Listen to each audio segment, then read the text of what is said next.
magandang hapon, magandang tanghali at magandang gabi, magandang umaga po sa inyong lahat yan. Kahit nasaan man po kayo, kayo po ay aking binabati ng isang magandang araw. Ito po naman si Princess Anya. Ayan, welcome back po sa aking channel.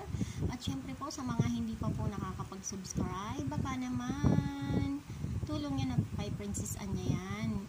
Ayan, ipapakita ko po sa inyo ang isang uri ng buto nagmula sa isang kahoy na nanggagaling sa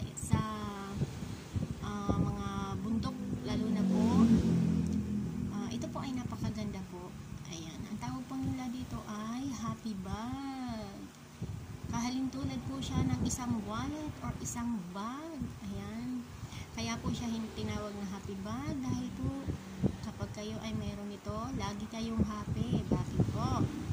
Nakikita niyo po ba ang isang puno na sanga-sanga? Ayan, kabilaan po yan. Meron po siyang imahe ng isang puno na sanga-sanga na nangangahulugan lamang po yan kapag kayo ay may hawak nito.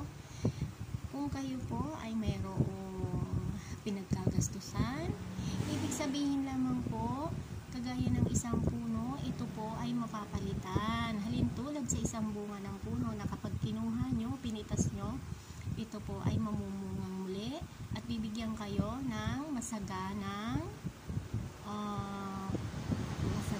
pagkain, masaganang mga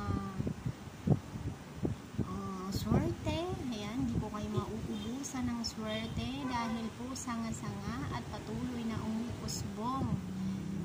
Ayan, ang happy bag po, kung tawagin ay happy bag, para siyang isang wallet na punong-puno ng laman. Ayan. Ayan, isa na naman po sa aking mga mutya ang pinakita ko sa inyo. Magandang hapon po sa inyong lahat yan. Merienda na po kayo. At syempre, shout out po sa inyong lahat, sa aking mga friends, syempre. At syempre po, ang mga timutya. At syempre po, sa inyo po, ng mga masugid na sumusubaybay.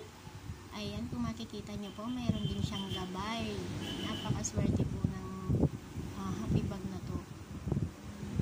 Ayan, kung makikita nyo po. Ayan, sa mga marunong pong tumingin, tsak na makikita nyo po yung gabay na yan. Ayan, maraming salamat po sa inyong lahat. Ingat-ingat po kayo palagi. Shout out po sa inyong lahat dyan. Bye-bye na po. See you next time. God bless you all.